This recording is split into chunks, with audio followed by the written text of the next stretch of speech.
நீங்கள் ஏஐ கிட்ட ஏதாச்சும் கேட்கும்போது சில டைம் இன்ஸ்டன்ட் ஆன்சர் வரும், சில டைம் கொஞ்ச நேரம் யோசிச்சு தான் ரிப்ளை வரும். இது எதனால் யோசிக்குதுன்னு நோட்டீஸ் பண்ணியிருக்கீங்களா? சேம் ஏஐ சேம் சிஸ்டம், ஆனால் ஸ்பீட் சேஞ்ச் ஆகுது. வை? இது நெட்வொர்க் ப்ராப்ளம் இல்லை, சர்வர் ப்ராப்ளம் இல்லை, இதுக்கு ரீசன் ப்ராசஸிங். சிம்பிளாக புரிஞ்சுக்கோங்க, நீங்கள் கேட்குற கொஸ்டின் ஏஐ ஸ்ட்ரெயிட்டாக ஆன்சர் கொடுக்காது.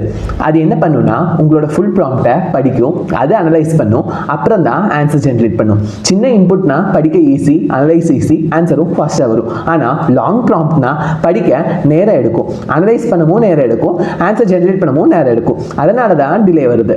இன்னும் சிம்பிளாக பார்ப்போம். நீங்கள் ஒருத்தர்கிட்ட ஒரு வேர்டில் எக்ஸ்பிளைன் பண்ணுங்கன்னு சொல்கிறீங்க, இன்ஸ்டன்ட் ஆன்சர் வரும். ஆனால் டீட்டெயில் எக்ஸ்பிளனேஷன் கொடுங்கன்னு கேட்டால் அவர் கொஞ்சம் யோசிச்சு தான் ஆன்சர் பண்ணுவார். ஏஐலையும் இதே தான் நடக்குது.